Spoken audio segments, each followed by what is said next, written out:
Okay, what is up, people? Welcome back to another stream. Hope everyone is doing good. As always, guys, if you are enjoying the channel, enjoying the streams, enjoying the videos, make sure you do subscribe to the channel and also do leave a like. It does really help out, of course. And make sure you do hit the bell so you don't miss out on any streams or uploads in the future. But guys, welcome back to a brand new week in the markets. Hope everyone is well. FX Wolf, good morning to you. Welcome to the stream. Change my name back so you could pronounce. Was I doing that much? Was I pronouncing your name that wrong that you had to change your name back? That is not a good sign. But yeah, FX Wolf is much easier, so I do appreciate that. But I hope you are well. Still in KJ, who I short. Okay, looking good. Looking to take Euro Yen on a retest next to short more. Yeah, I'm with you on that Euro Yen position as well. I like Euro Yen to the downside. It's definitely made its way onto my watch list this week, so I'll go through the analysis on that one. Brian, welcome to the stream. Hope you're well. William, good morning. Welcome to the stream. Hope you're doing good. Check pound USD coming into my zone 1.30250. Okay, we'll take a look. Looking for a swing trading or at least a double top. Okay, we'll take a look. Hopefully, we can see some upsides on the USD pairs because I'm looking at them as well. What's up, Holy One of Israel? Welcome to the stream. Hope you're well. Good morning, Les Sogo. Welcome to the stream. Hope you're doing good. So we'll start with a couple of yen pairs and then we'll take a look at pound USD. So yeah, Euro Yen I really like. It's on my watch list. I'm looking for some shorts with this one if I can find some pullbacks. I do expect us to see more downside, and I'm looking at us coming back into some basically weekly support around here. Where we had a lot of rejection, and also we did see the previous wick a few weeks ago into as well, around the 156 area. So I do expect to see more downside. You can see how the weekly candle closed last week there, really strong to the downside, nice bearish close. So I do expect momentum to just spill to the downside. Hopefully we can see a bit of a pullback first, and not just bearish straight away, although we're seeing a bit of upside now, but it's not much, or not as much as I want to see, I should say. But yeah, I do expect Euro Yen to keep falling, really. And what would be nice if price could come up, retest that low, which is the same low we were talking about last week. Retest this low here, look for that lower high, and hopefully continue to the downside. We had a high over there. This looks to be the second one. Hopefully you can find the third somewhere. But nice 4-hour resistance there. Should we make our way back up to retest it? And then I'm expecting momentum on the high time frame just to continue us back into this low. So yeah, very bearish on Euro Yen. I do think there's a lot of room to the downside should we see the continuation of this bearish momentum. It's just, will we see the pullback big enough? There's some minor or more lower time frame structure around here which could send price down. We don't necessarily need to have that bigger pullback. We could retest and continue.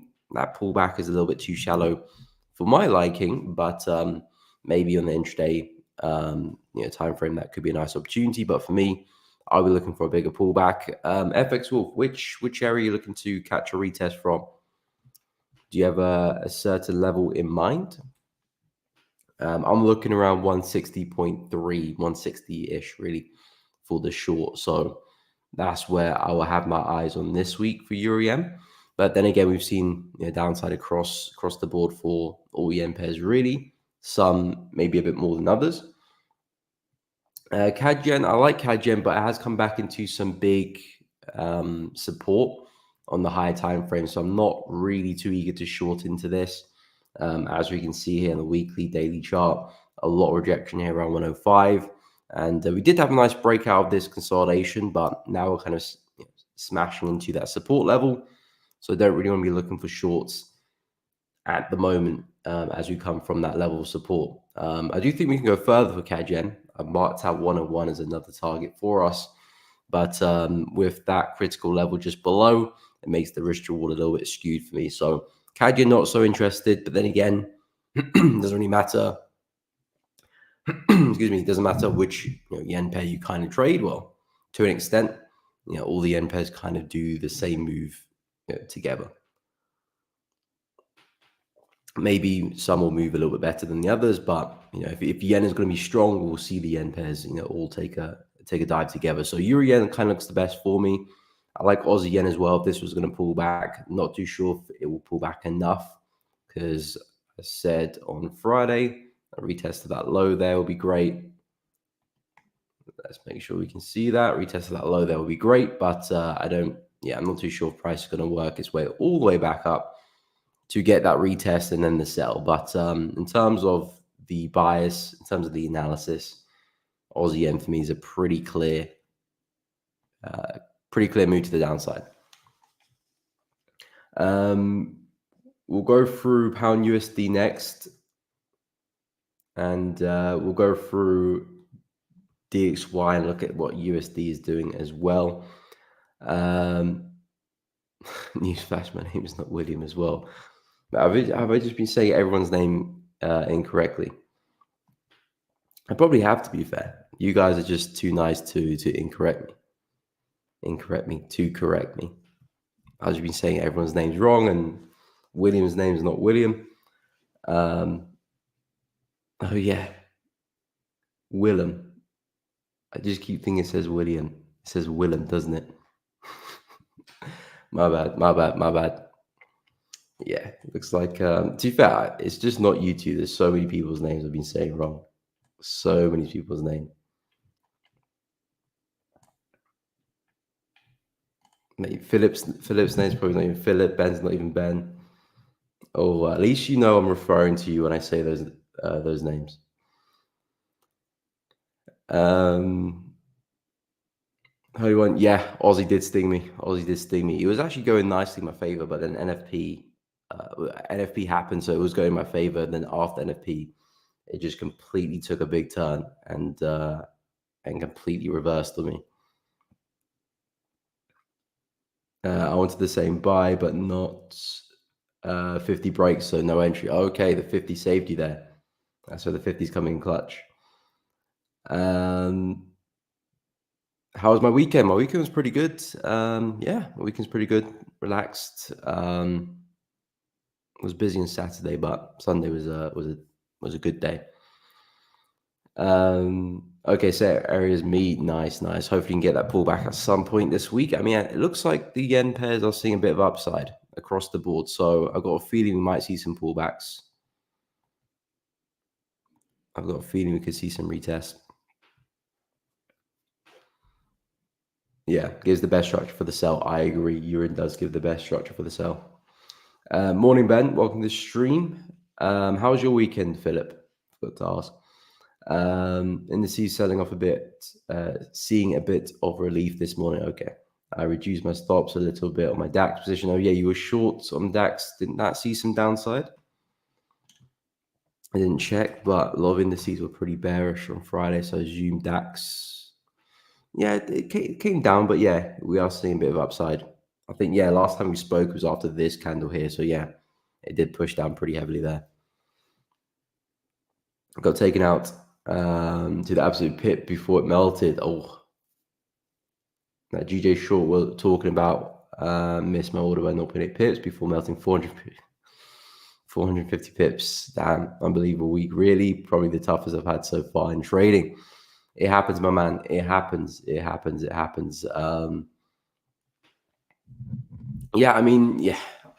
there's not much I can say to that. Missing the entry by 0.8 and then seeing it for 450 pips. Could have been a 7% week, but ended up minus 0.4. I think the biggest takeaway is that you manage your risk well. Because every time you do get involved in the markets, you're exposing yourself to loss. So if you can manage that potential loss well, you're always keeping yourself in for the long run. In terms of the minus 0.4 to the 7%, that's it's difficult to take because, like, on another alternate universe, I would have got filled in that 0. On that pound yen position. I wouldn't have got stopped down the DAX. Trading can be heartless like that sometimes. But I think the second biggest takeaway, number one, was the risk. Number two is that it's always good to see your analysis play out, your trade ideas play out. It just means that you just got to keep doing the same thing again. Really look for the same opportunities, wait for the same confluences, the same, whatever you're looking for, and go again. But yeah, trading can be a little bit heartless sometimes because it's a game of fine margins. It's a game of fine margins. You just miss your stop loss and it reverses to your take profit, or just misses your take profit and reverses to your break even. Stuff like that is yeah, it will happen, unfortunately.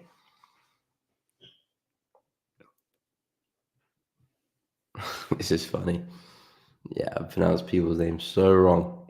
My apologies. I always normally say I'm probably pronouncing your name incorrectly, so I do apologize. But yeah, do the best I can do. Best I can do.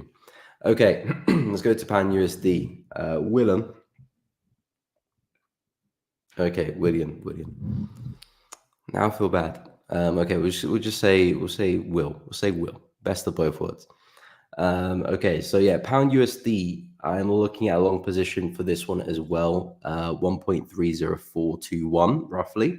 I think you said 1.30250, which is more or less in the same area, really. Yeah, 250, more or less in the same area. The retest of this high, roughly. Looking for the buy there.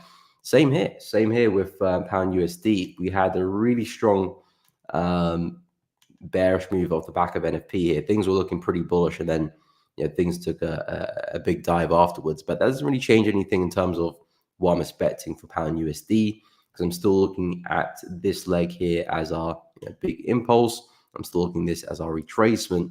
So as long as that's still the same characteristic, then I'm always expecting a higher low to come into play and the market to see more upside. So I was always looking for the retest of this area. So now that we have seen this move off the NFP, it just means that this is becoming a real possibility to actually find the buy and take a push to the upside. So I will be keeping my eyes peeled at that zone as well. Pound USD looks good. Euro is coming down as well, not too far from that same area. So they're both in the same boat. Euro longs, pound USD longs, both have seen a pretty big move after NFP.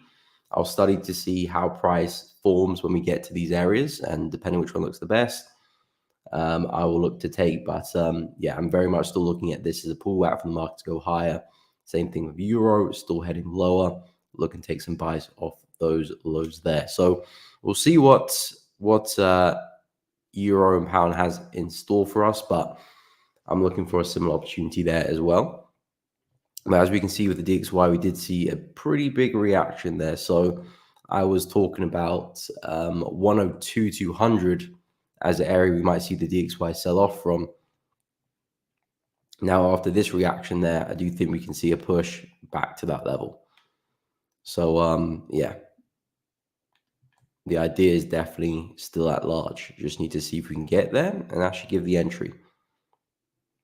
Although I do prefer the daily chart a little bit more to Euro because we've still got this high to go and test. Whereas pound's already taken out the high over there. So I prefer that to a degree, but again, very, very similar opportunity. So we'll see how both of them shape up.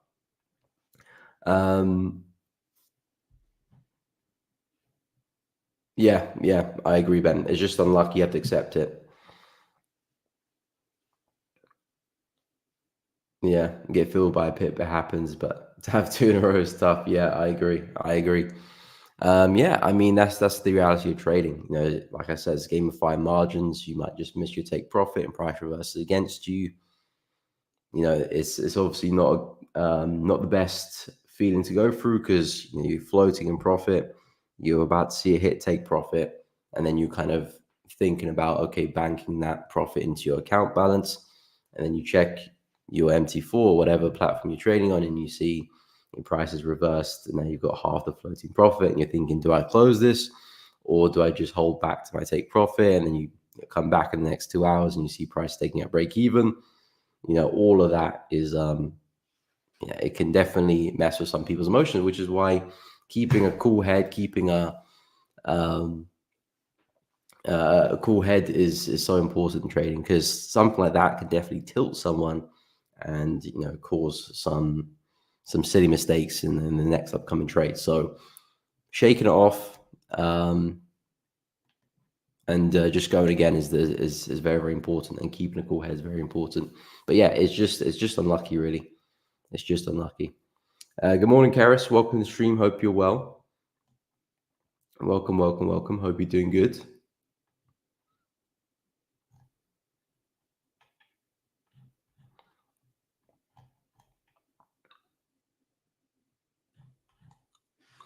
Where was I? Lapara, welcome to the stream. Hope you're well. Dollar CHF shorts, we'll discuss. And you please bring prop from challenges back. We need more of that. Right? Yes, they will be coming out very, very soon. I'm just finalizing with my prop firm, Elevating Traders, which should be launching very soon. And then once that's up and running, we'll bring the challenges back. Hanging in there. I hope everything's good with you, Karis. Okay, so dollar CHF shorts. I'm not such the biggest fan of dollar CHF shorts. What's up, Tom? Welcome to the stream. Hope you're well. I'm not the biggest fan of dollar CHF shorts because of where we're trading. If this can pull back and see some upsides roughly to 0.86, 0.88 even, then yeah, I'll be looking to sell again. But we've come back into some major support here. So I wouldn't really want to be looking to sell. Again, depends what you're looking to do. If you're looking to sell intraday, you're looking for, a quick 30, 40 pip move and calling it a day. You could probably find that. But at least from a swing perspective, now's not the best time to be looking to hop into some sells as we approach this massive swing low here at 0.84. Last time we were here, we had a massive rejection, and you can see where price went to. Now's not the best time to be looking at selling dollar CHF. So for me, I want to see a lot more upside. Like I said, at least 0.86 before I can even consider starting to sell, which is basically coming to the swing low here. 0.88 is a massive low over there, which should come back and retest. So if price has a good reaction, maybe form a lower high and come back down. Something like that I can get on board with from a swing point of view. But yeah, not now. Like I said, we might see another reaction to the downside. Might get you 40, 50 pips like that. But you always have to be aware of the support that the market might bounce straight back up again. So intraday, you might be able to get away with something. We're still pretty consistent with the lower highs. Okay, you meant CAD CHF. Fair enough. I was going to say with dollar CHF, not looking the best, but intraday maybe. CAD CHF was pretty bearish. We reacted with this low. CAD CHF still might be looking to work its way back to the low here. 0.61500 roughly. We did have a pretty nice reaction off that low there, although it has been a pretty corrected move down. It has been a successful rejection. Whereabouts are you looking to sell CAD CHF from? It looks to me that we could see maybe price come back into this area here, find the next lower high, push down. Something like that could look good. First high there, second high there, third, retesting some key support and resistance there as well. And all staying below that daily swing low there, which of course is now acting as resistance. So I can get behind CAD CHF as well. I was hoping for a bigger pullback for this one, but it never really happened. Price struggled to break resistance there. So if we're going to keep that up, then we have to maintain those lower highs. If not, then the bigger opportunity I'll be after is a bigger push up and then maybe another sell as we come back into this area. But yeah, that's not an opportunity to discuss, at least for this week anyway. So yeah, CAD CHF I don't mind. Still retesting the price swing low and holding up pretty well. But yeah, I would need the bigger pullback. Price come retest this kind of area here where there's a good chance of a lower high forming. And from the back of that, we might see another push down. Whereabouts are you looking to get involved? Okay, third touch of trend line. Okay, it makes sense. So yeah, judge how price reacts with that area. If we see some necessary rejection there, then I think shorts look good. Of course, otherwise, if price is just showing a lot of momentum and just maintains this and closes above, that would then make things a bit awkward, and you probably don't want to be looking to get involved. But if you see some nice wicks like we've been seeing on the daily and the full hour, that could be a really nice short there. And you've got multiple targets to look at, that low there, that low there. You've got some daily lows there as well. There's a lot of room to the downside if CAD CHF does really want to sell off. So yeah, I don't mind that one. I don't mind that one at all. Tom, short pound yen on the hour, anticipating a drop to 183. Okay. We'll take a look at pound yen as well. Captain, what's up? We'll take a look at pound Aussie for you, no problem. Morning, Anis. Welcome to the stream. Hope you're doing good. Welcome, welcome. So yeah, GJ, I'm bearish on GJ as well. I've been looking for some bigger pullbacks for the yen pairs before shorting, particularly euro yen. But pound yen looks pretty good as well. I like how everything is sitting up here. Nice support there. You had some kind of minor retest off the back of NFP last Friday, as we can see all the rejection there. But yeah, I do think there's a good chance that pound yen can come back into the swing low here, especially with this kind of fake out there. You can see it with the wick on the weekly chart. Nice piercing wick to the upside. Nice little fake out, faking people that were going higher. And now we might be seeing momentum take us a lot lower. So there's a good chance we could end up back at 183, which is your target, 183 as well. So yeah, for me, as long as pound yen kind of maintains this structure here, I like it to the downside. Even maybe a retest of this low hit. Again, not really a pair that I'm looking at, but we might have a slightly bigger pullback to retest that area before sell. Even retesting the high of the range again, actually, before sell. Essentially, if we don't take up this high, really, I still would see a lower high forming at some point. But yeah, I would be looking at downside. I'm not too sure about selling it now. It depends what your stop loss is, really. But even if you do get stopped out and price continues higher, I would suggest keep an eye on 189, 190, 19.8 as some areas to look for re-entries. Because if you're looking for a drop to 183, the risk reward is looking pretty neat and tidy there. So if you do get stopped out in the first trade and the second trade is profitable, you're probably making back that first loss and plus a lot more. There's a lot of room to the downside, a lot of pips to the downside from that area to there. You're looking about 600 pips. So naturally, you're going to have a bigger stop loss anyway, but there's a lot of room to the downside, a lot of pips to be taken advantage of on pound yen. So yeah, I like it to the downside. Euro yen looks a little bit cleaner to me. So that's where my focus lies. But pound yen, euro yen, very similar pairs. They're going to do pretty much the same thing. I need to have a look at the news this week to see what we have going on. And dollar yen looks pretty bearish too. Again, looking for that next lower high, but expecting the market to very much sell off at some point. So yeah, I do like the yen pairs. I wasn't too sure about the yen pairs last week, but after the follow through that we had last week, it has made things a lot clearer to me. And yeah, I'll be expecting more of the same, really.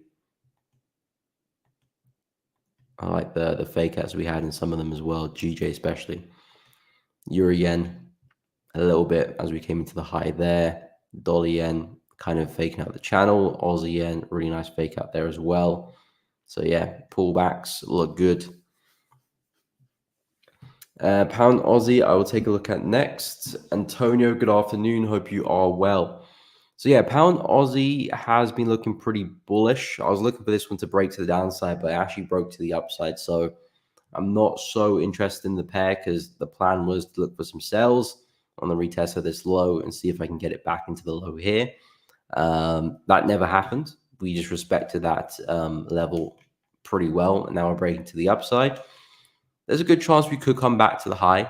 Now that we have broken through this area here as well, price maybe use that to its advantage and form a higher low and continue back to the high.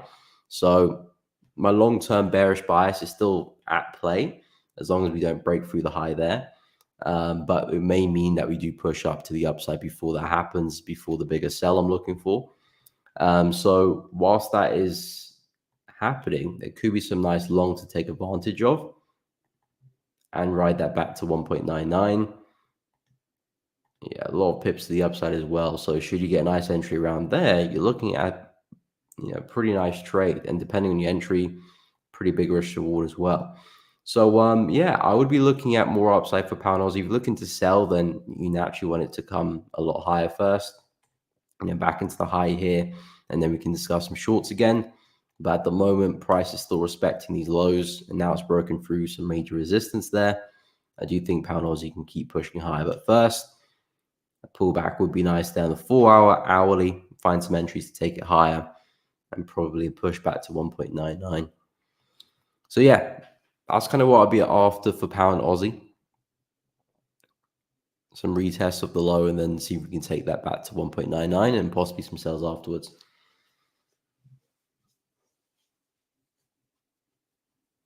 GA is a funny pair. Consolidates really tight. Ranges, and then yeah, pound Aussie, pound NZD, similar pairs that kind of do that from time to time. Although pound NZD is a bit more corrective, it's a bit more corrective than pound Aussie. I feel like pound Aussie is slightly cleaner. But both of them have their moments where they do actually explode. And I remember this move here, really, really big move to the upside. Of course, pound Aussie did it as well. That's not pound Aussie. Pound Aussie did it as well. Really big move to the upside. So they do have their moments, which is why I like trading them, because especially from a swing point of view, if you catch it right, you could rip to your target, big target in very, very short space of time. But they do have those times where they do range as well. Like we had a very big one for pound NZD, which lasted forever, which was, that's not pound NZD. There we go. We have pound NZD, which lasted forever, which was this range here from from November 22 to Feb 23. Really, really choppy, grindy price action there. Even on the way up was very grindy as well. And that's what you get with the FX miners. The minor FX pairs, they're not going to be as clean as the majors, which is why the majors are my favorite pairs to trade, especially pound USD and euro. Majors always going to move a bit cleaner than the miners, and some people don't like trading the miners for that reason.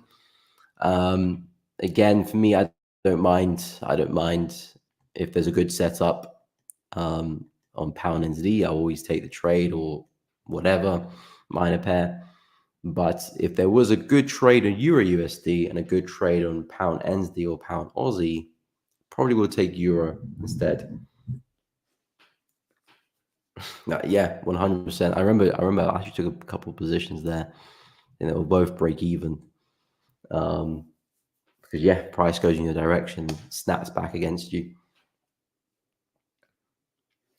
But to be fair, it taught me a good lesson. It made me really kind of realize how important market conditions are when you're trading, especially if you're looking for big swings in the market. If the market keeps reversing on itself and just doesn't really go anywhere, then it doesn't really make too much sense to swing that long term. You want to be taking your trades pretty quickly in and out of the market.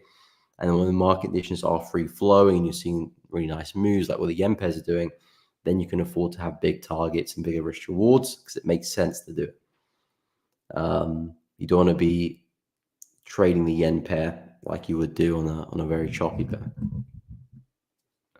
Tom NZD CAD 0.36836 and down to 0.827 in the 4 hour. What's your view? Okay, we'll discuss.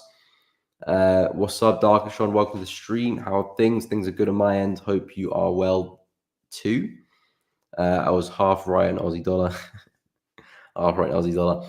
Yeah, you were, to be fair, because you said you were expecting price to take the low out and then push up, but then it pushed up and then just kept going lower. But yeah, if you took your profit before the dump, then you'd be you would have missed the damage.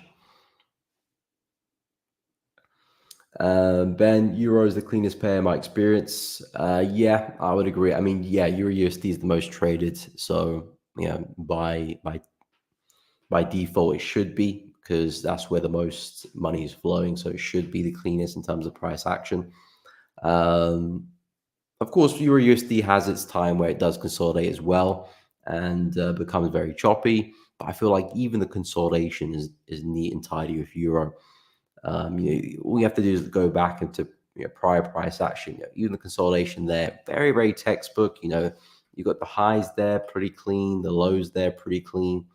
Even when it's choppy, it's a nice choppy. I mean, this wasn't particularly great, to be honest, but then it has its nice trends up, nice trends down. So I like Euro. And again, no pair is perfect, but if there's a good setup on your USD or a good setup on pound CHF, I'm going to choose your USD just because I prefer trading it, and pound CHF can be quite choppy sometimes.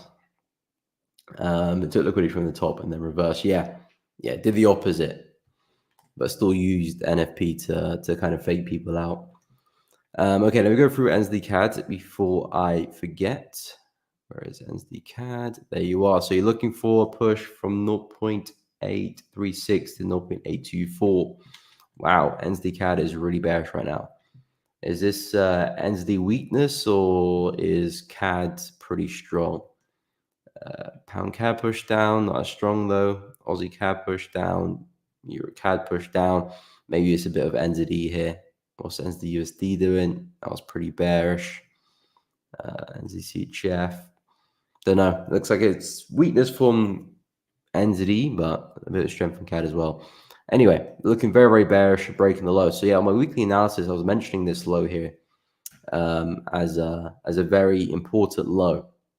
Because if we should break this, then yeah, I think there's a good chance that NZD CAD could bleed back down to 0.82, 8218, 0.82 really on the dot. Because price has had a few attempts to now break through resistance here. And especially this recent rejection there, not looking good at all. And now with the break of this low here, I'm kind of just expecting prices to keep this up back into 0.82. You can see prior resistance there. There's a bit of a fake out there. It looks like we kind of got a repeat of that. So naturally, I'm expecting another move back down again. So if you're looking at trading NZD CAD, I am very much expecting a lot more downside. So I'd only be looking for sells in this situation, in this scenario. 0.824. I'm looking at 0.82, so roughly similar area. And you're looking for 0.836, which is around here. So you're looking for, I think, a retest of this low roughly. Yeah, should we see a pullback that far? I would be expecting more downside. I mean, this is a really strong 4-hour level, which price broke very smoothly with this candle here. So as long as we don't see any major signs of reversal, I'm expecting NZD CAD to keep falling. So yeah, I very much agree. I very, very much agree with NZD CAD. There's a lot of room to the downside for this one. I think Aussie CAD can see probably a similar move as well if it gets back below this swing point there. Looks like Aussie CAD is trying to form a lower high here. So if you maintain that, we're probably going to join NZD CAD with another lower high there as well. Maybe back to this low here. So yeah, I think NZD CAD has a good chance of heading lower. And if you can catch a nice retest there, somewhat of a head and shoulder pattern, left head and right shoulder, then there's a lot of room to the downside there as well. So yeah, I like NZD CAD shorts. You tend to get better retests on majors, cross bears. Yeah, I agree. You can move just very quickly with no retrace, can make it difficult to get in. Yeah, I feel like, of course, with the majors, everything's going to be a bit more textbook. Your break and retest, your breakouts, your consolidation, trend lines, everything's going to be a bit more textbook. So yeah, I feel like you definitely have to know, you have to gain experience with the minor pairs. If you've been trading the majors, your USD, pound USD, all your trading career, and then you move over to like pound NZD, you're definitely going to feel the change there, very much so, like you would do with most market changes. But I think the biggest takeaway with some of the cross pairs for me is that they do revert a lot, they do chop around a lot more than the majors. So I want to make sure that I'm entering kind of as high or as low as possible within my strategy. So if I'm looking for pullbacks, I kind of want to wait for the market to really, really get that pullback going before I look for my entries. Because from my experience anyway, with the minor pairs, they do tend to give kind of a lot of fake signals, and then you get stopped out a few times, and then you see price moving in a direction. And because they kind of chop around a lot more, you get kind of random wicks that would just fly around, take your stop loss and then price move in your direction.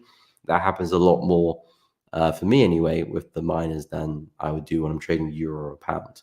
So because of that, I want to give myself a little bit more room to stop loss as well and try and wait for as deep as pullback as I can find, or as deepest pullback I can find before I do place my entries. And even that doesn't make you perfect, but it does kind of allow you to avoid a lot of stop losses you would have took, which are quite unnecessary.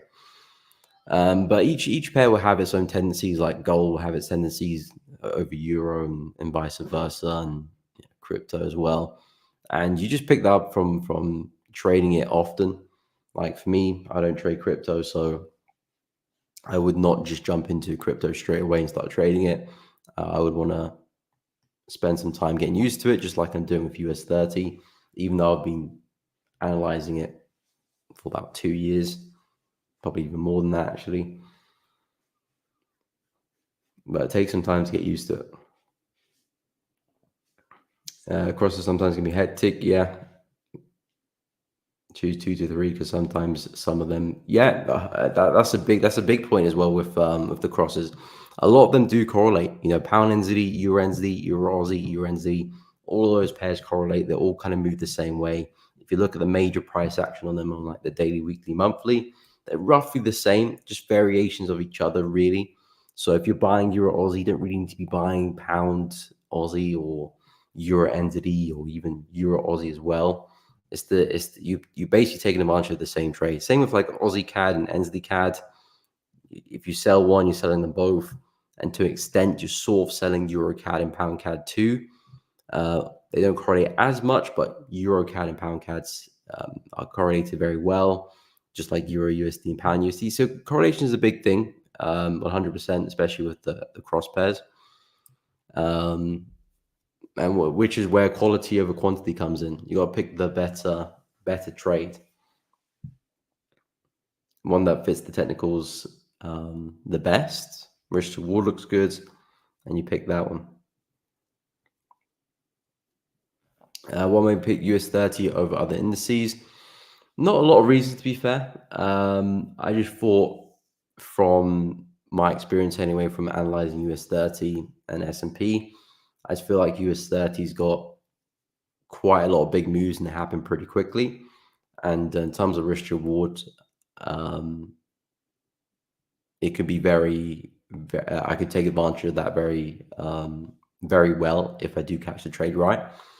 S&P similar thing as well. US 100 similar thing as well. I mean, I do plan to incorporate S&P and US 100 in my trading as well. It's just I decided to go with US30 first, really. But yeah, the plan is to get NAS and S&P involved as well, and probably take out some pairs which I don't trade that much, like AD and ZD. I probably traded like once in the past year, probably twice in the past year and a half. So a pair like that isn't really doing it for me. And if I can swap that out for like a US30, which I might trade a bit more frequently and will give me bigger moves and do it much quicker, it's probably a smarter move to trade US30 rather than AUD. So I'm going to look to do that, and probably a couple other pairs I'll remove and then exchange it with NAS and S&P.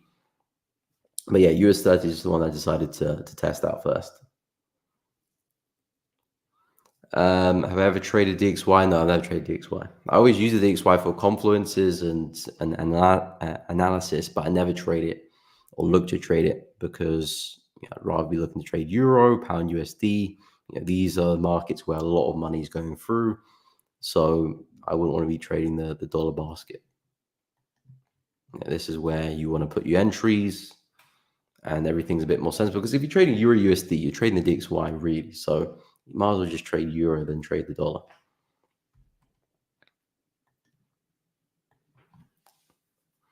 Antonio, Euro NZD.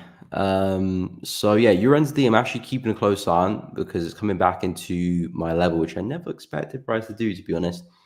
We had a massive sell-off a couple of weeks ago. I was looking for the retest of this level here. We had a nice head and shoulder pattern, and the market absolutely broke through that level like it was no tomorrow. And it looks like price is ever so slowly coming back for a retest. So I'm going to see what we can do at that area. Things are good. I will look to get a short and hopefully take it back down to the low we came from. So this area here. And we'll see if we can probably stretch it a little bit further into 1.4, which is, if I go to daily chart, yeah, massive support down there. So that would be the long-term plan, but we'll see. We'll be managing the trade as we go along, trading stops. But yeah, pound entity, your entity, sorry, is coming back into a really nice level. Shorts look good as long as we can reject that area. If we break above that, then yeah, I would hold my horses at that point, and kind of reanalyze, because really I want price to hold onto that level. If it's breaking above, maybe price wants to actually take a push back to the high here, which I'm not really so interested in. So yeah, I like the sells there for USD, almost there, probably hit that level at some point this week, and then we can adjust and see if we're actually going to look to short, or if price is breaking above, maybe we need to rethink things. But yeah, USD looks like a good sell to me. Pound NZS actually broken out of a key high there on the daily chart, so not really too keen on selling that one at the moment. Neither of Euro Aussie or Pound Aussie as well. I don't like it when the correlation doesn't line up, because it makes things awkward. Euro Pound, I'm going to keep a close eye on for some sells as well. Looking for a retest of this area for a sell, or this area here for a sell. Just depends on what type of price action we can get when we get there. In terms of my watch list isn't really too big this week. Not a lot of pairs on it, to be honest.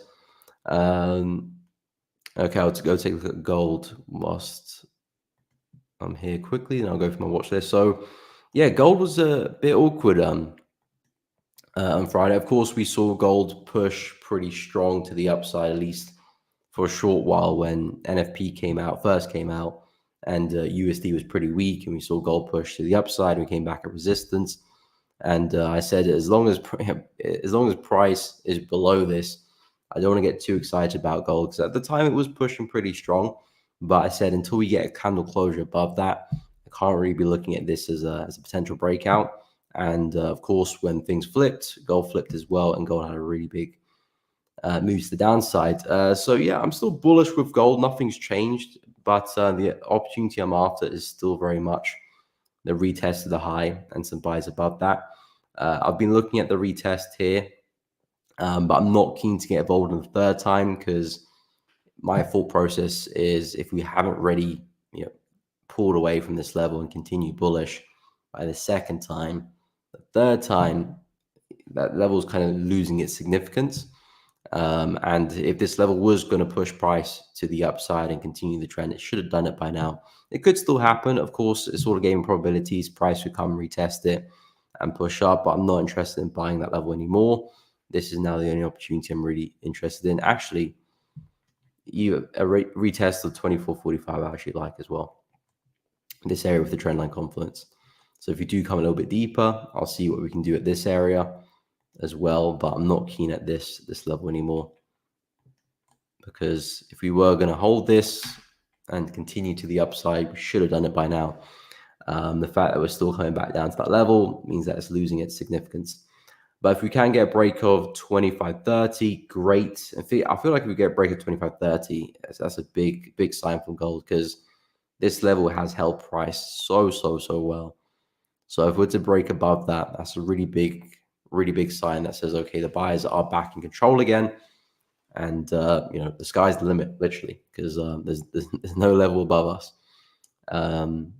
So yeah, we'll see how far we can take it. But yeah, for gold, I would say these are the two opportunities I'm looking at, more so this one. But yeah, I'm not interested in 24.80 anymore. But I'm still bullish on it. But yeah, it's moving very corrective, I must say. And silver as well was looking very awkward on Friday. Big sell-off from that area too. So if gold can break the high again, I'm interested. If not, I'll let it do its thing. It's kind of stuck in a range. It might continue it for a while. Let me go quickly see what news we have this week. Okay, I'm going to look primarily for dollar.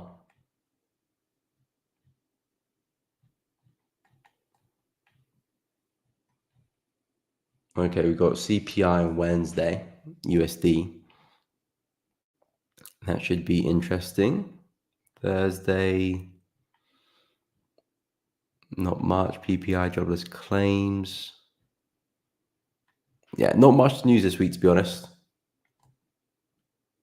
Okay, we got ECB interest rate decision there. Rates expected to drop for euro on Thursday. But in terms of dollar, not much, apart from CPI on Wednesday. So yeah, I mean, in terms of gold, like I said, still bullish, still expect higher prices, but very, very choppy at the moment. Very, very choppy. So let me quickly go through my watch list. So in terms of yen pairs, I like Euro yen shorts and I like Aussie yen shorts. Those are the two yen pairs I'm looking at. So Aussie yen, lovely break to the downside. I like the fake out we had here because after that fake out, we stopped a lot of sellers above here. Now we've seen the follow through. Should we see a pullback up? It's probably to form a lower high for price to continue lower. I've marked out a pretty big level here at 93, which was prior resistance for us not long ago. Prior resistance, prior support for us, and of course, held us there as well. So there's a good chance price is going to be drawn to that area. So if I can find a retracement, a lower high, that's literally where I'm expecting price to get to, or at least back to the low at least. And we'll see from there. Euro yen as well, similar opportunity there too. I've marked at a really big level of support where the market keeps tapping into. So should we see a pullback, that's probably where the market's going to end up at, looking for the next lower high for push back down into that low. So those are the two yen pairs I like. Again, others look okay, but Euro yen and Aussie yen are the cleanest for me. So that's where my focus will lie. In terms of the USD pairs, I like Euro USD to the upside from 1.1. Basically the same opportunity I was chatting about last week. Pound USD, same thing as well. 1.305 looks good for a buy. Aussie dollar, keeping an eye on this area here as well, which is the second level I was talking about last week. So coming back into this area around 0.665. If I can see some good rejection there, I'll look for a buy. If not, I'll keep an eye on this low here as well. So those are the two levels I'm interested in. Gold, should it break higher, I will look for the retest there as well. CAD pairs, not really interested in. USD, I do like the sell there. It just depends how we react. Pound USD, no. Euro Aussie, no. Pound Aussie, no. Euro pound, yes. That's on the watch list as well. It retested that high or 0.85 up there. And I was contemplating pound CHF, but I need a bigger breakout with this one. I need a bigger breakout because the breakout's being very choppy. Hasn't been clean. That's kind of what I was looking for, but I'm not really a big fan of what we're doing here. Doesn't look really clean to me. So pound CHF isn't on the watch list, but if it does tidy itself up, maybe it might find itself towards the end of the week. And that's pretty much it. That's pretty much it. But the ones I'm the most keen on is Aussie yen, Euro USD, pound USD. Yeah, those four. Those four most keen. And if gold breaks the high, then gold as well.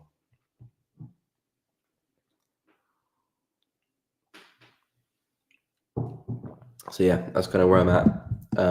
What about silver? Looking for sells around 28.595. So yeah, silver hit the sells hard on Friday. Found support, struggling to break through at the moment. But yeah, I mean, with silver, again, it's another market which I'm kind of looking to buy, but it's just not ready to buy at all.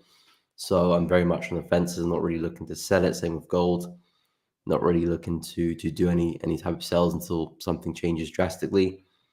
With silver, we still have room to the downside if the market does want to sell off, because I've marked out a really big level here at 26. and I wouldn't be surprised if the market wants to retest that before going higher. And the fact is that we held onto this area pretty well, so that's not a good sign for the bulls either. You said you're looking to sell from 28.595. 28.595 is roughly around here, just below 5.6, just below 6, sorry. So yeah, I don't mind it. I mean, I'm not the biggest fan of it because the conditions are quite choppy. So if I'm looking to get involved here, I kind of want to get stop losses above the high here, where it's a bit safer. And I think you're trading intraday, so you're not looking for a massive swing. So a big stop loss like that, it's probably not the best idea. But if we can pull back, retest that area there as well, stop loss above the high, then I know I'm in a safe place, because the market is going to break this high anyway, and the market might go bullish anyway. So yeah, I don't mind that. But if you've got a plan, you've got a setup that you're looking at, do we need to do? I like the direction. I do think silver's got room to the downside as well. But in terms of stop loss, I would want it to be above the high, just to give me the room I need to move. All right, no problem, Ben. Have a good one, my man. Take care. Hopefully catch you tomorrow.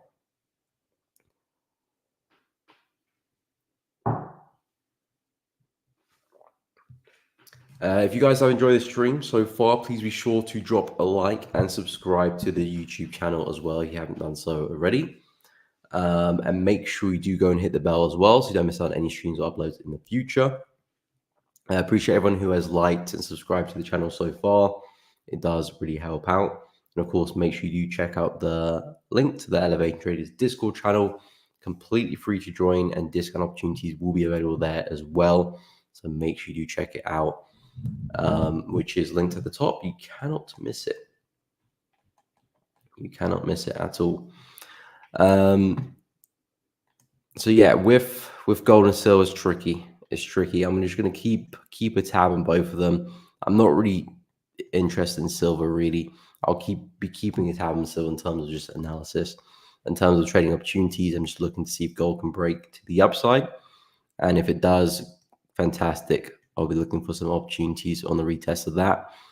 But yeah, it's been interesting because, of course, off the back of NFP, dollar was quite strong, and I do think that strength will continue this week. So I do think we'll see more USD strength. For how long? That's a difficult question to answer. I don't have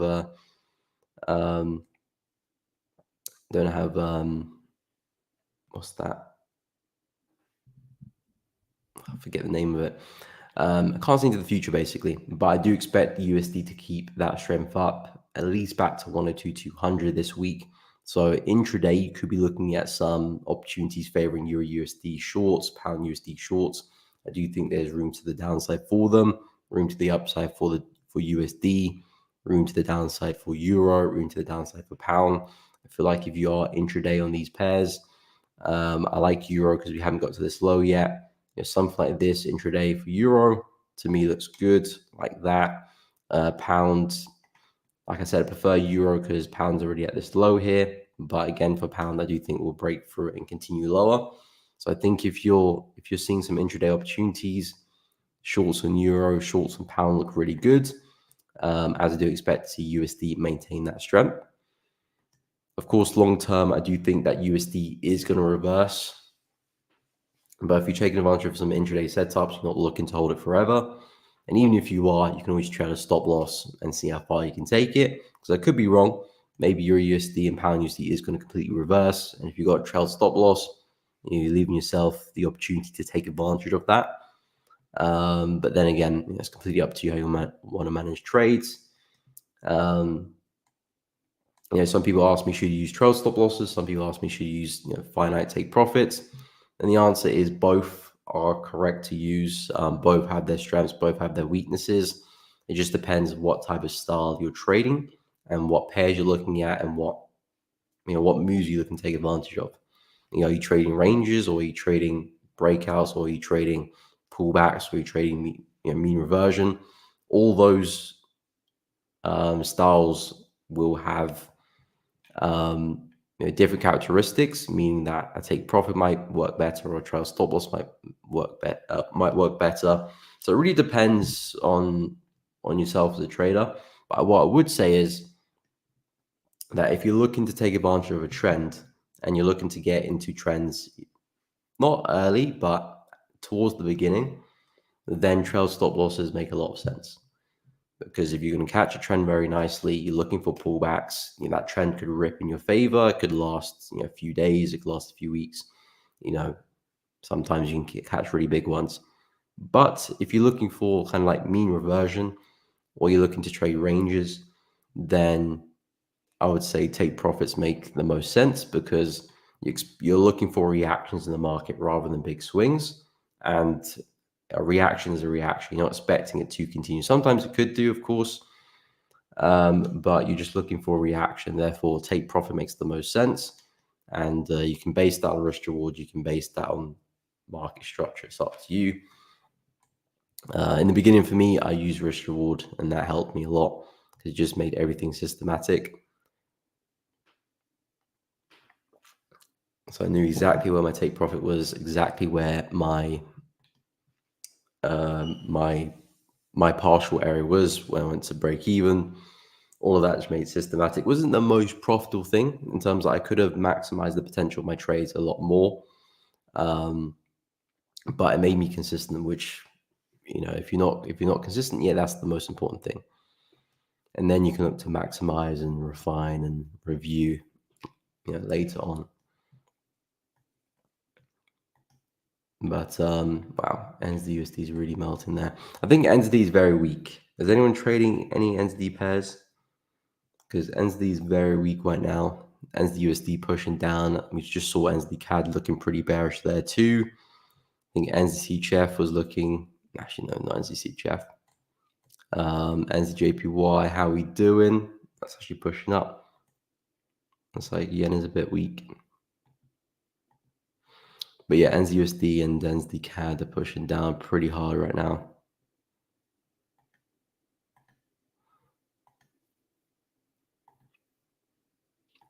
I was actually looking to buy NZUSD last week, but didn't give anything.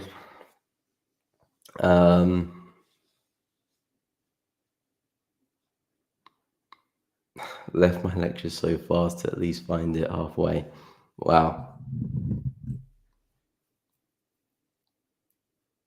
Gone through Panseed Chef. Yes, I'm not the biggest fan of Panseed Chef. It's just looking a little bit awkward. I mean, I'm looking for the same move for pound Swiss, but it's just a little bit awkward on the 4 hour, because again, effectively, we've got the high of the range there, we've got the low of the range. What I said I was looking for last week was simply the break and retest to take it to the downside. But I must admit, the break and retest we're seeing is just very, very awkward. It looks like it's retesting now. Like on the hourly chart, it looks like it is retesting now. So entries around here, stop loss above the zone makes sense, but it's not clean in terms of, okay, we've got range, market breaks the high of the range, now we're looking for the retest. That's very clean. Of course, I'm not expecting that to always happen, but something like this is kind of weird because we broke below, we broke back above, we broke below, and now we're getting the retest. So yeah, it's not looking particularly clean. So I'm probably just going to stay on the sidelines unless we see price respect it, pull down, and then give me a bigger pullback. And then that's what I'm looking for that retest then in the short. So I think if you're looking at Pansy Chef intraday, so you're looking to work on the hourly 30-minute chart, this could be a nice trade there. In terms of the price action, I wouldn't say it's quite there yet though. So let's say if you're working on the hourly chart, price is coming back into resistance here. So if we could see maybe a wick to the upside and then maybe the next falling candle, nice bearish engulf, that then could be a nice entry candle, and stop loss above the zone, and then maybe your first target back into the low here. and then you can target where else you want to target. So that could be a nice trade there on the hourly or maybe 30-minute. But yeah, from the swing I'm looking at, I want a little bit more. But I'm still looking for the same move though. Breakout, retest, and some follow through. Price has done a good job at respecting that low there. Change your bias. Now, I haven't changed my bias on USD pairs. I'm still looking for the upside. Aussie dollar, I'm looking at this zone here now. I did get stopped out on this first area here. So that area has broken, but now this second area is coming into play. So I'm going to see what we can do there. At the moment, we're still looking pretty bearish for Aussie dollar. So I don't know, maybe potentially price goes and breaks through. I have to judge the price action, see how we respect it, but it is looking particularly bearish right now. And things can change very quickly, but I do think we'll see more USD strength anyway, at least for the start of the week. So that might take us through the level. Again, this is just me thinking out loud. But it really depends how price reacts. It so far not looking good. Nice bearish engulf straight into the zone. Not what I want to be seeing. I want to see price give me some wicks to the downside and then bullish engulf things higher. And then that will tell me that, okay, price is respecting that area, we might turn. If not, if that level doesn't hold, I have marked out this third level here around 0.658. Should we get there, I'm looking for the same opportunity to take price to the upside as well and see if I can find that higher low. And yeah, hopefully back to the high as well. So Aussie dollar, the bias is still very much the same. If we were to break through this low here, then that's where I'll completely just back away from the longs and not look as short, but reanalyze and see where we can go from there, or maybe just stay away and focus on other pairs. But those are the two areas I'm looking at. So yeah, I'll see how the first area goes. But I'm still looking to take advantage of longs and euro as well. So that's still the bias there. I just need euro to come a little bit deeper.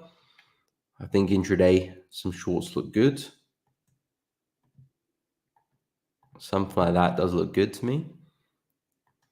But I'm still looking for the buy longer term.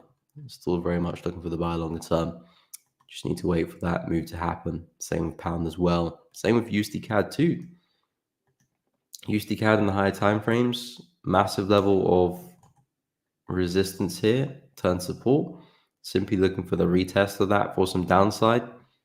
Dollar CAD looks like a nice sell as well.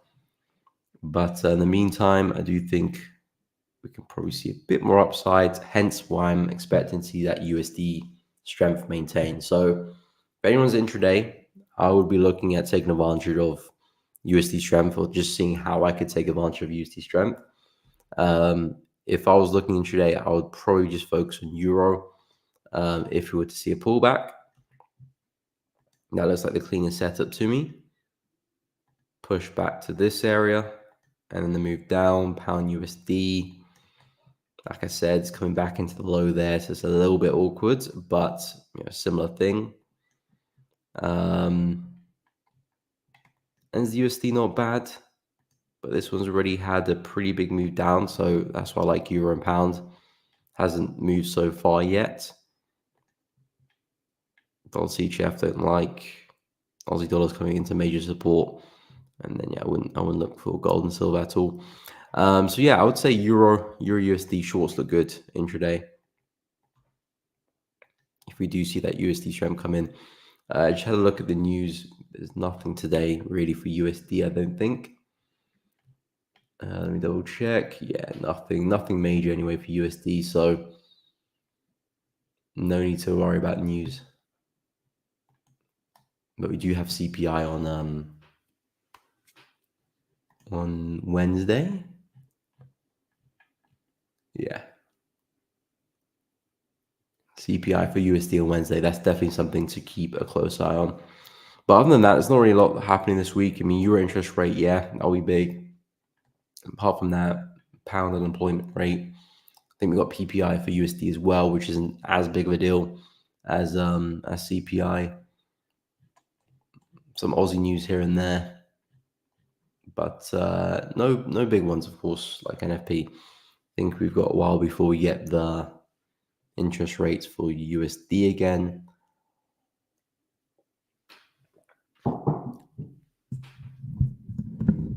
And yeah, same thing with CAD and pound as well. So yeah, apart from the CPI, not much for me to worry about this week, at least for myself anyway. So yeah, that's gonna what I'll be keeping my eye on. But Euro yen, Aussie yen are the top of the list. Not in terms of the setup right now, because they do have a lot to retrace. Let me just delete this before it gets a bit too choppy. Yeah, this is very much what I'm looking at for Aussie yen, but yeah, it might take a while for us to get there. Depends. Well, let me have a quick look at the Japanese index, see what that one's looking like. Japanese. Oh, okay, we had a big sell-off there. So we did come back into the low. We actually broke through the low as well. Wow. Yeah, it's a pretty strong close there on the weekly too.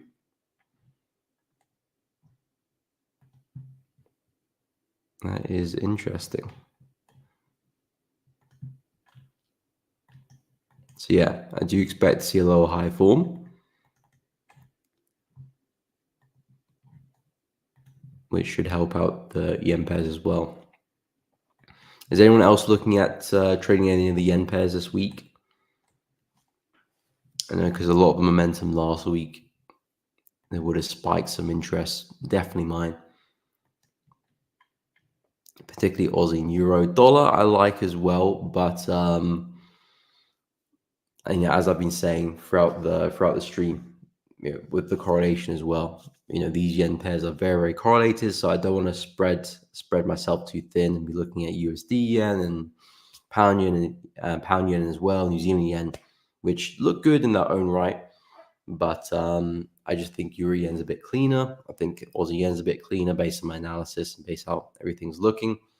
So I'm just gonna, you know, focus on that because you know, these yen pairs, they're gonna move the same way. So it's best just to pick one and trade it. But dollar yen looks pretty good to me as well. High over there, second high there. Looking for a third one, push back down. Looking for push into 141, which is this low here. And then yeah, 138 is a massive level there as well, which we're not too far away as well. So dollar yen looks pretty good, but yeah, I think I'll just focus on Euro or Aussie. Okay, looking at USD JPY for yourself or P, do you have a particular target of where you're looking for dollar yen to get to? Are you looking for a particular target, or are you just going to see if you can get involved and trial some stops? Do you believe momentum in them will prevail? They look tasty. Yeah, I think they would do. I think they would do. Because we had such a big sell-off. You know, let's not forget how aggressive that sell-off was. You know, a few weeks ago, a couple months ago at this point, July mainly. So yeah, this is such a huge sell-off. So it's going to take a lot of energy for price to reverse that. And at one point, it looked like we were starting to pick up that energy, and price was pushing, you know, pretty strong to the upside. But since then, we've had a couple attempts to push high, and the market's fell pretty miserably. And now we've kicked back bearish. So there's a very, very slim chance for us to suddenly push to the upside. Of course, anything can happen. We're dealing with probabilities here. Nothing's concrete. But in terms of probability, there's a greater chance that the market will simply drift back to the low here, to the low we created when we had this massive dump, then suddenly, you know, reverse and push higher. This could happen, of course, which is why we have stop losses, which is why we don't risk our whole account on a single trade. But the probability does lie with the sellers here that the market still will probably push down some more rather than suddenly reverse bullish. So I think momentum here will prevail. There's a lot of it anyway. You know, certainly from this move, this is a decent move as well, some nice momentum, but certainly here. So I do think the market is now seeing that next wave come into play and push into 93. So yeah, I do expect momentum to prevail, but it just depends how big of a pullback will we have as well. because we very much could pull back intraday and continue. For example, drop into the hourly chart. You can see we've got some structure here, structure there as well. Price could easily retest and continue, retest and continue. I'll be looking at slightly bigger pullback to 97,200, but we might just do intraday pullbacks and then continue, which, yeah, is not something I'm after, unfortunately.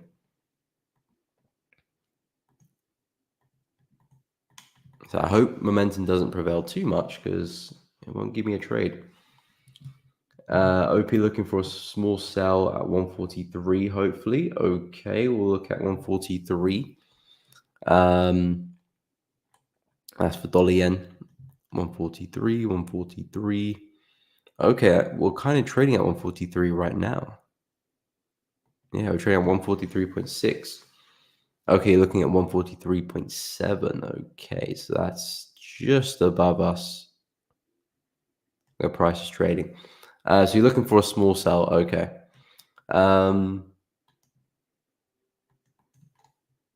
we're about to hit 123.7. Do you look for how do you enter the market? Do you look for particular entry signal, or do you just enter at a specific price? How does your entries work? Because of course we're about to hit 143.7, and some people just place an order there. Rather, some people look to look for market execution. Actually, I wonder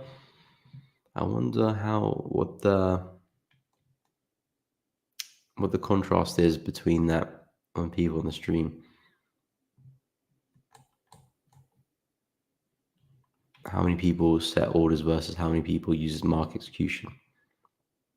So I only use market execution. I never use orders. That's all. Not because I don't like them, just because I've got actually no experience with them. I've always used market execution since the beginning of my trading journey. So yeah, I'll need to spend a lot of time with orders before I'll actually use that.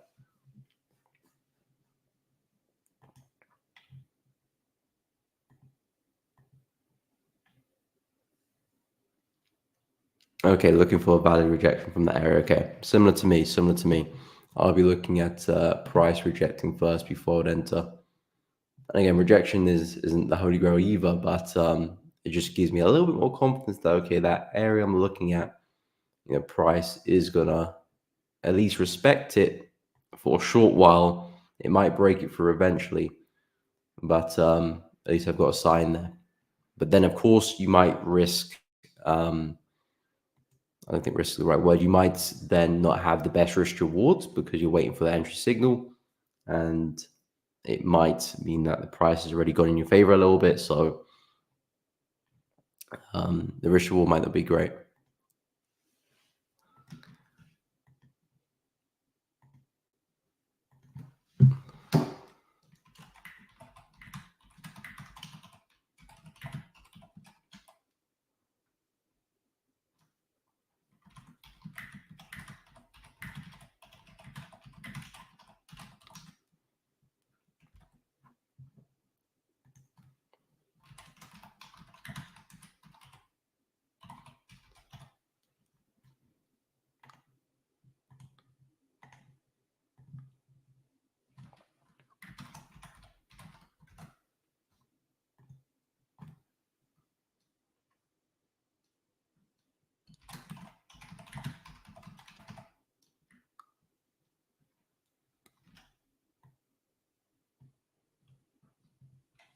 Okay, I've created a poll there. I want to see how people enter the market, whether they use market orders or if they use live execution. Tom, why is backtesting so different from live trade? Isn't that the question? A lot of people very, very good back testers, but not so very good with live trading. I think just because During backtesting, one is composed execute perfectly, but during live trade, everything is just going south.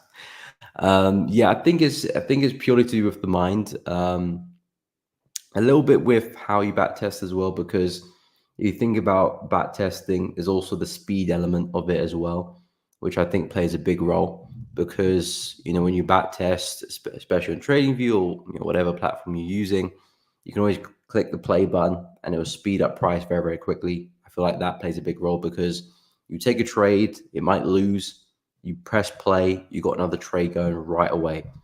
So it's kind of like, okay, I've just lost this trade, but I know that the next trade might win. So let me quickly press play, and I'm not really dwelling on the loss too much because I know that the next trade is right around the corner, and the next trade after that, the next trade after that, and so on and so forth. When you're trading in live, I think when you do take that loss sits with you for a little bit, and especially because you're trading with live money as well. So back testing is not, but you take that loss, and then that sits with you, and that sits with you into your next position. And you know, depending on how mentally solid you are, that could affect your next trade in terms of you enter a bit too early, a bit too late, you miss the trade, you hesitate, whatever, and that of course can cause some problems later down the line. So I feel like speed is a big thing because you can go through 50 trades in like a couple of hours in back testing, but 50 trades for someone could be half a year, could be 6 months. And of course, with the added pressure of trading live money, you feel every win, you feel every loss. So you're not purely thinking about price action. Because when you're back testing, you're only thinking about this strategy you trade. That's the only thing you're thinking about. Of course, when you go back through, you're going to count your wins, count your losses, see if it's profitable, and see if you're doing the right things. But you're only thinking about the price action. Only thinking about the price action. When live trading, you're thinking about the money too. And yeah, money plays a big role because, of course, that's what people are trading for. You're trading for money. So every time you lose money, you feel like you're doing something wrong. You feel like you're taking a step in the wrong direction.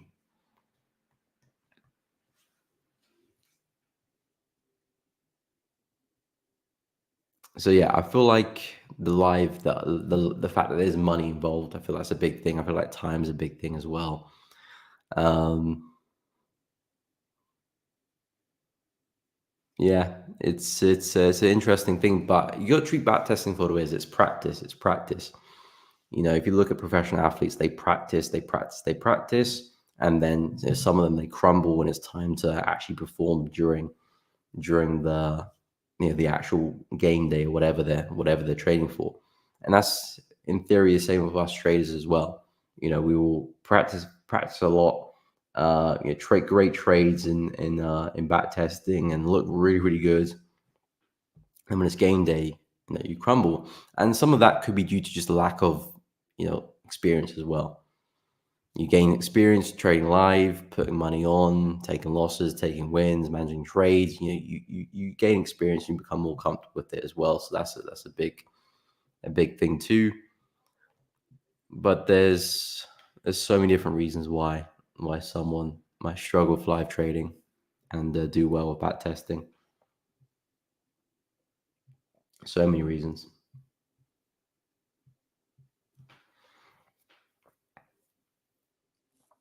An option for both. Can you not click both? Can you only click one?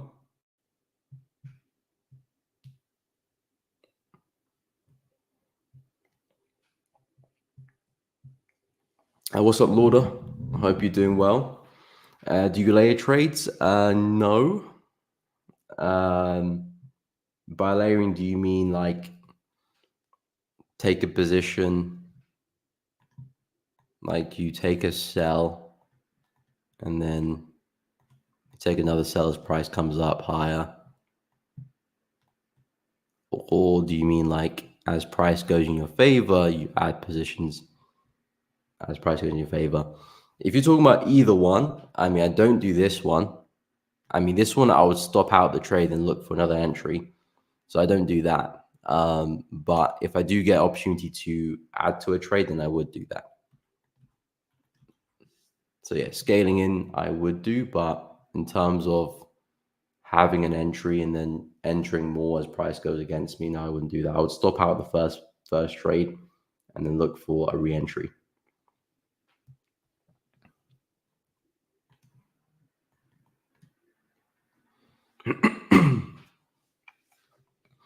Lauda, good morning. Welcome to the stream. Hope you are well. Welcome, welcome, welcome. FSO, you still do prop firm challenge? Yes, that's on pause at the moment, but I am still doing that challenge.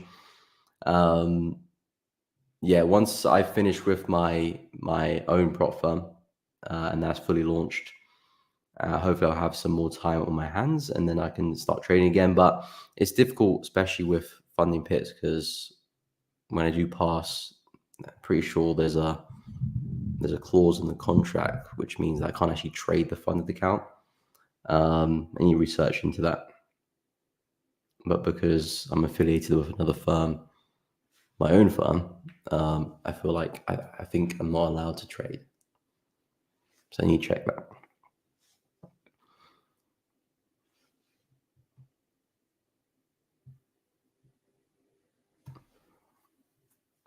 But yeah, in terms of me, I always just like to take that one position and see that through. I give myself some breathing room as well. So I give the trade room it needs to breathe.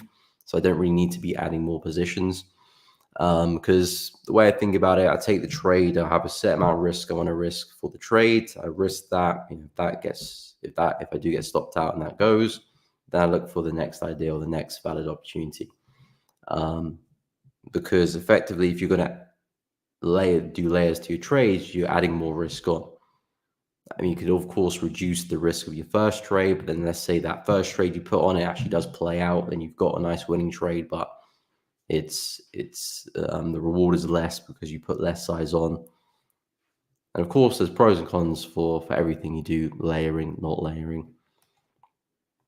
But yeah, I've never done it before, so yeah, I wouldn't start doing that.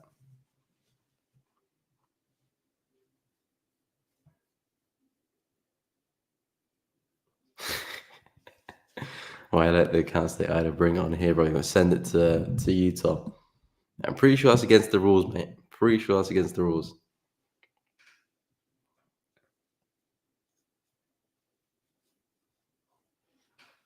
But don't worry, mate. Don't worry. We have some elevated trader accounts that you can trade. Manzoni, how many pips did you strike for NFP? Well, I lost pips, but I was long on Aussie dollar. So originally, I was up about 30 something pips, 35, and then I lost about 55 on the way down.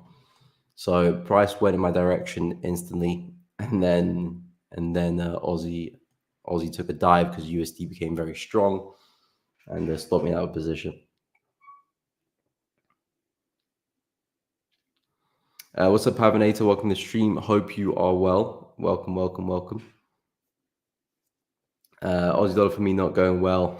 Join the club, mate. Join the club. I was long around here and I got stopped out there as well. I'm still looking for the buy as we approach the second area. I'm not too sure if you're long or you're looking to get long, but I'm looking to see what we can do in this area for a buy as well. At the moment, Aussie dollar still looking very bearish. Strong close down the 4 hour. Things looking bearish on the hour as well. So who knows how far we're going to fall before turning. But I'm going to see what we can do as we come into this area. Hopefully we can look good. There's a nice area here where price kind of stalled a little bit and shot up as well. So if you can tag that as well, wick into that, react, that could look like a nice trade back up again. If not, I've got a secondary just below over here, which I'll look to see what type of price action we can get. But the idea of Aussie dollar is high, low, push up, high, low, push up. So that's what I'll be looking to see if I can take advantage of. But yeah, at the moment, looking very bearish. What's layering in trading? So yeah, from what I understand, layering is just say, for example, price is pushed up, you take a short, you take a short of like, let's say 30% or 33% of your usual position size, and then you're expecting price to go higher up still. So then you add a little bit more. So you add another 33% there. And then if it goes up a little bit higher, it comes to another level, you add a little bit more. And that's the rest of your position. And you kind of just averaging yourself into the market. Really, of course, your stop losses will be, above a certain area, so a lot higher. But what it allows you to do is that if you do take this first trade, because you're effectively looking to short up here, but because you take the first trade here, it means that, okay, if price doesn't push all the way and it does fall from here, you can still take advantage of that trade. Whereas someone waiting up here, of course, misses the boat. Same thing as here as well. You take advantage of the trade here as well, take advantage of the trade. So the idea is to allow yourself to catch these moves by staggering yourself into the trade, which has its pros and of course has its cons as well. But it's never really a method that I've used in my personal trading.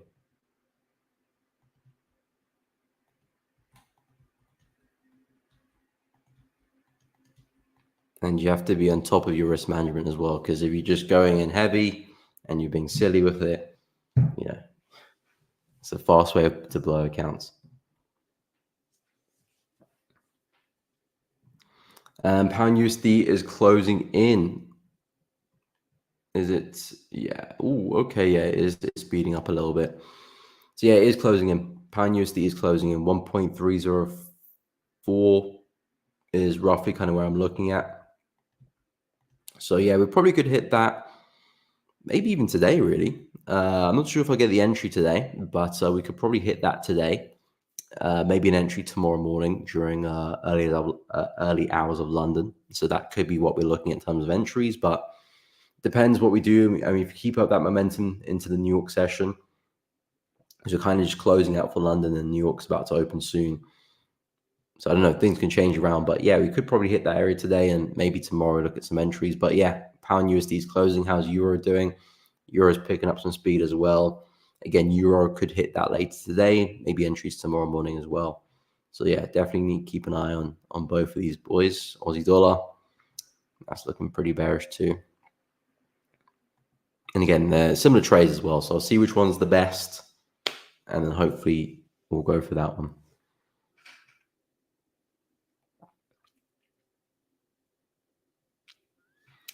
NFP was nonsensical. I agree, Lauder. I agree. It was so bullet. It was so bearish for USD at one point, and then completely turned around and was very bullish for USD. Okay, you're long. You got 0.66762. Stop loss 0.659. Hoping it turns around. Win Pro FX, good broke. I've never heard of them. Man, I've never heard of them. I wouldn't know. Okay, so stop loss 65907. 65907, 65. Oh, okay, give yourself some room to work with. 65907 is roughly around here-ish. So yeah, you're giving yourself a bit of room to work with there. Should price react with this level here, which is where I'm looking to buy as well, then that's more than enough room to catch the move. Of course, it's really bearish right now, but everything is bearish before it's bullish and vice versa. So you don't want to let that skew your thinking too much, because sometimes you could see that and then exit the trade early out of fear, and then see price later reverse in your favor. So respect your stop loss. You put it there for a reason. I would assume so anyway. So respect the stop loss, see it through. Of course, as long as you're managing risk, worst case scenario, you take the loss, you move on. Trading is a game of losses and wins. So you're going to have to get used to it if you really want to flourish. So don't be afraid of taking that loss. If you've taken the trade for a good reason, you're following a strategy, a set of rules, and stick with that. But I'm looking to buy in a similar location as well. So if I can see some indication that we're about to reverse, so some rejection, engulfing candles, then I'll be looking for entries as well. Of course, we're not seeing that yet, but only just about coming to that area. So we could turn around later today or maybe tomorrow. We'll see. But yeah, we're looking bearish right now. But yeah, see the trade through. See the trade through.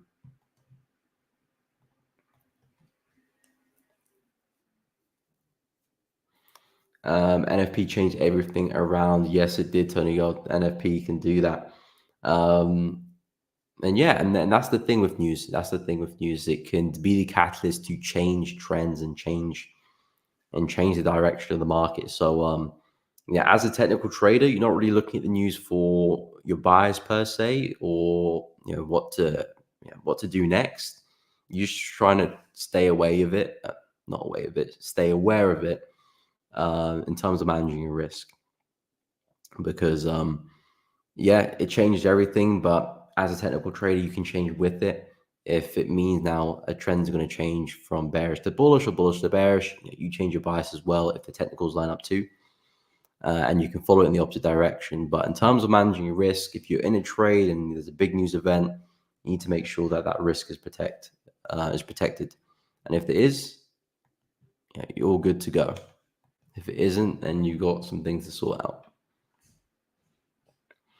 But yeah, NFP was very, very, very awkward. You can see that wick there, huge wick up, huge wick down, and price turned around there.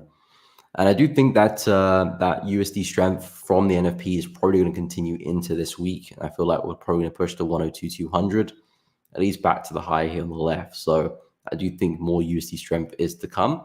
I'm looking for us to turn around and see that bearish move at some point, but I do expect to see more strength. So hence why I'm expecting pound to keep falling, Euro USD to keep falling.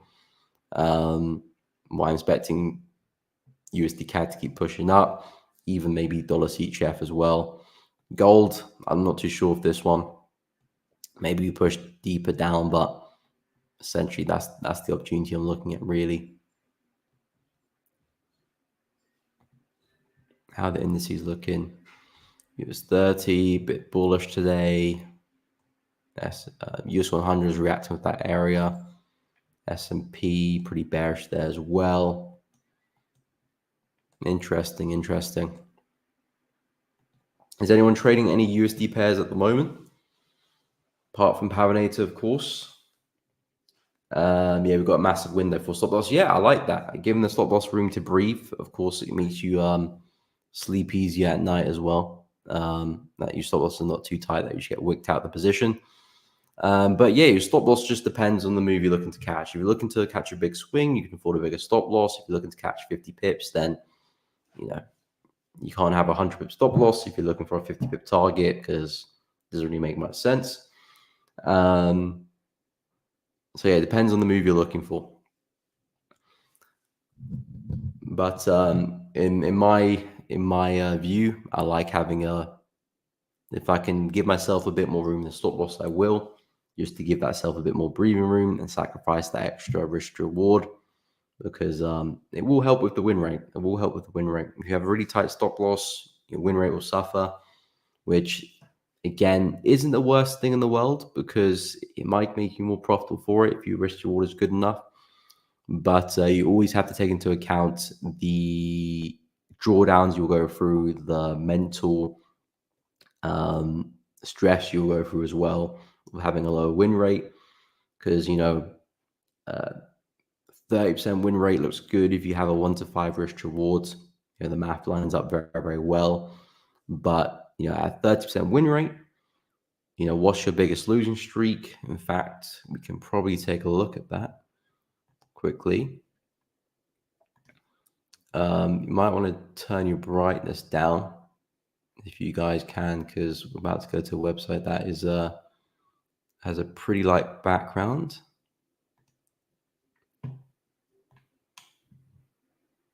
So over here, so let's say you had a risk to reward of 1 to 5, and your win rate is 30%, which will leave you very, very profitable. It'd be very, very profitable if you had that. That win rate with that risk to reward. And let's say you take 100 trades, and 100 lines here, so 100 different probabilities playing out.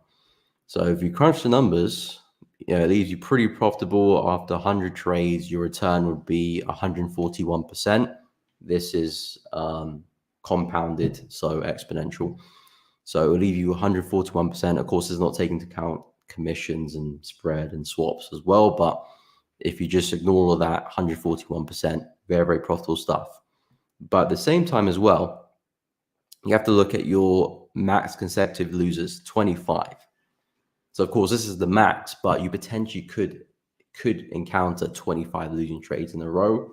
And I think, it's safe to say that not a lot of people here can handle 25 losses in a row and still operate in a very stable manner on that 26th position. I know I would struggle with 25 trades in a row, and I have to take the 26th trade and still be mentally strong to take that position and still be calm and cool and collected. So you have to take that into consideration as well. So this system is very profitable. If you can stomach potentially 25 losses in a row, of course, this is the max. On average, it might be like 8, 9, or 10. So the average max consecutive losers would probably be 10, but potentially you could incur 25. So you have to take those things into consideration, especially when you're trading for a living, and you're looking to withdraw from the market. You potentially could go for a drawdown at 25 trades, which could last 1, 2, 3 months. So those things you got to watch out. Miko, so caring, protect your eyes. I guess so. I guess I'm caring. Or maybe next time I should tell you guys to turn up the brightness and then pull up that page. Yeah, 25 is a lot. 7 to me is way much, and a lot, man. Yeah, exactly. So that system, very, very profitable. If you could execute in that system, day after day, week after week, month after month, you'd be a very profitable trader. But at the same time, that potential 25 loss could happen at any moment. And the funny thing is, you take those 25 losses, the system is still working. The system is still, very much at play, very much working. Nothing's gone wrong. It's just that's the probabilities. So that's the part of trading as well, because it's great when things are going well, but when things are not going well, do you still stay true to that plan? Do you still stay true to that edge? And after 25 losses, I don't think anyone here would do. I know I would struggle. So so you have to be prepared for that. I've gone through 8, 9, 10 losing trades in a row before, and that's been difficult to digest and stay consistent with your plan. So doing 25, which is double that, you have to take that into consideration. Which is why having a low win rate and a high risk reward, although on paper looks good, maybe when you actually take that to live trading, you might see the downside of that.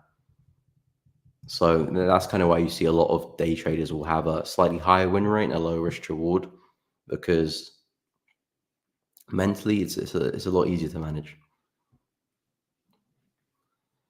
But then it's up to each their own, because there's some traders who have that win rate and have that risk reward and flourish very, very well, and they're just cold-blooded. They take a loss, that's just nothing to them, and they continue flawlessly. If you can get to that position, you're in a really good place as a trader. Other people, will not operate so well, and that's okay. If you're in that position where a big losing streak doesn't really deal well with you, or you're not there yet to handle that, that's okay. You just have to understand that and say, okay, maybe let's not go for strategies with low win rate and high risk reward. Maybe let's go for something else.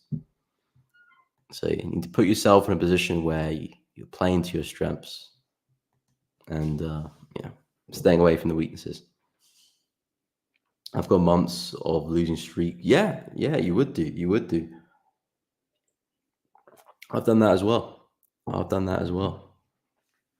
mean, not every trade was losing, but losing months on end, I've done that as well. And yeah, that's the tougher part of trading. I was mentioning it last week as well. The darker side of trading. That's definitely part of it, because on social media you see everyone's winning, everyone's doing well, and then you kind of expect that to be the reality all the time, when that's very not much the case. Everyone knows the stats. 90% of traders fail in the market. It's only like 10% who actually do well. So there's a lot more people struggling than you think. So if you're in that position, don't be hard on yourself. Don't be hard on yourself, because that's just going to make it even harder. Not only is the market kicking your ass, but then you got yourself kicking your ass as well. I think the biggest tip I have really is to know your strategy inside out, all the metrics, like the website I just pulled out. If you want to go check it out, let me see if I can find the website again.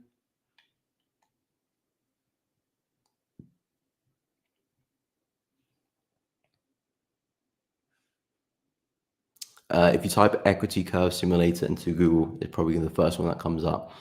But yeah, know the metrics like that. Know what your max losing streak is. Know what your average losing streak will be. Your average winning streak, your max winning streak as well. Your average period in drawdown, how long it will be. If you can understand that, then it will make you so much more prepared when you are trading. Because if you know that, okay, my max losing streak is 12 trades, my average duration of a drawdown is a month or 2 months, then you're in a place where you can operate, because you know that, okay, if I'm in drawdown for 2-3 weeks, this is very much normal. Or if I'm in a losing streak of 6-7 trades, this is very much normal. So it makes you more confident. But then if you're operating from a place where you don't even know what your losing streak will be, then you're like, okay, 7 trades too much?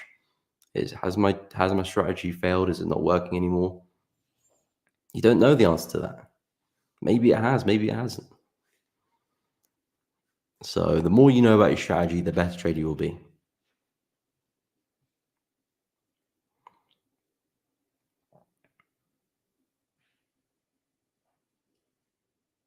Is it true you can fake an account? I do see trades usually showing their weekly gains and it's constantly blue. Yeah, of course you can. Of course you can. Um, well, especially the traders with big influence. A lot of them um, can just create fake MT4, MT5 accounts, and just literally write in the profit with blue trade Euro USD. 10K profit. They'll set the price, set the exit price, and just manually write that in. Of course, you can do that, because it's good for the broker and for the influencer, because the influencer will attract an audience, and you can use the audience how he wants. The broker will then, the influencer will then attract traders to the broker, who would then deposit money, of course, use commissions as well.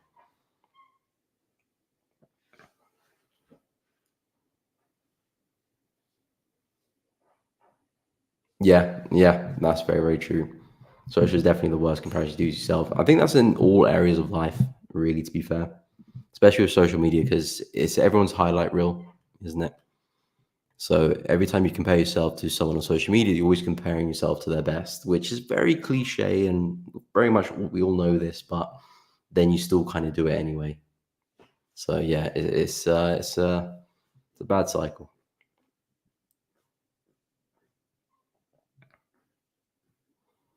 True. You said that as well, Tom. Every occupation has its perks, has its negatives. You just got to maneuver through them. I think first you got to identify what they are, and then try and stay away. And I think that's one of the bad things about people who just get into trading, because they're very gullible, very, very gullible. And of course, I was there as well. No, I haven't watched Nick's interview yet. It was good. Okay, I'll make sure I watch it tonight. Um, yeah, when did it come out? Thursday, Friday? I've seen a few clips, but I forgot to watch it. But yeah, I'll go check it out. See what Nick's saying on that. That came out of nowhere. I wasn't expecting that at all. But yeah, I'm a big fan of Nick, though. I'm a big fan of Nick. Good trader, good content on the YouTube channel as well. If anyone hasn't checked out his channel, make sure you go and do so. Very good at understanding the fundamentals as well and using that to his advantage. If anyone wants to go and brush up on their fundamentals, try and improve it, Nick is a good channel to start with. And I'm pretty sure you probably all know Nick because he's a pretty big channel. It's difficult to miss him. Difficult to miss him.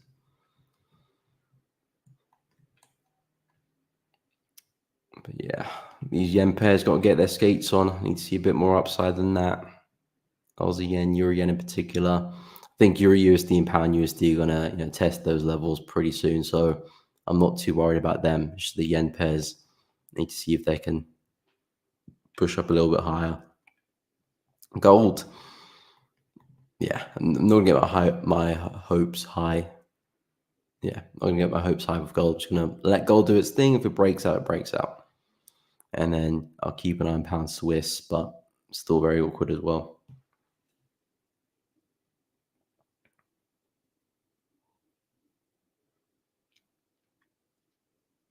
Yes, Daniel, I will take a look at oil for you, no problem. Yeah, because honestly, and not wearing 100k AP on his watch, watch on his wrist. Yeah, exactly. That's why I like Nick as well. And it's good because he's got such a huge following on YouTube, and he hasn't really done any of that as well, which is why it's quite impressive. Because any channel, any YouTube channel, or any influencer on Nick's level in terms of following, would have had to shown a few watches, a few Lamborghinis, to get to that sort of following. So for him to get to that without doing any of that is quite impressive.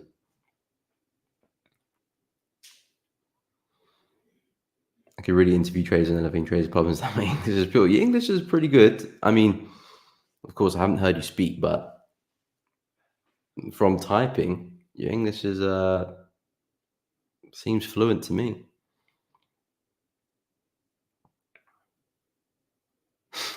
The traders actually killing these AP watches. Yeah, I mean, AP watches are kind of losing a little bit of cred now. Every time that another trader pops on with an AP watch, kind of lose a little bit of its aura, if you know what I mean. I feel like it's in like a trader starter kit, and AP watches on top of the list.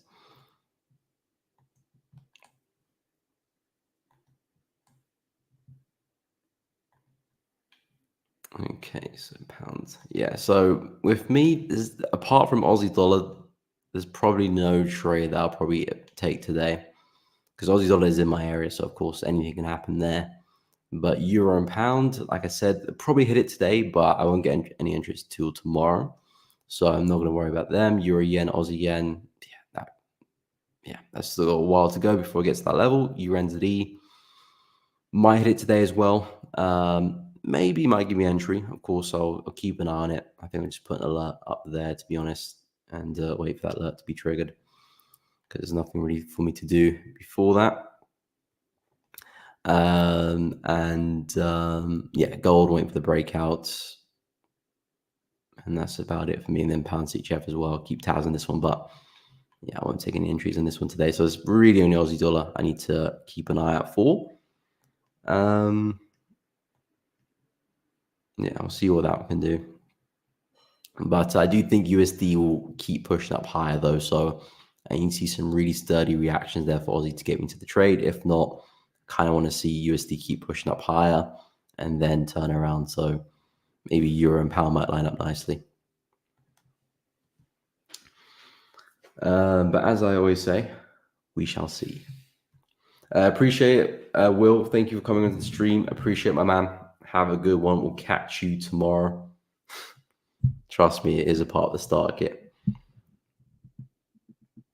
Dollar pairs will get a certain direction after CPI. Yeah, CPI Wednesday. Yeah, we could be seeing a reaction on Wednesday as well. Then PPI on Thursday. Well, yeah, definitely we'll keep an eye on that one.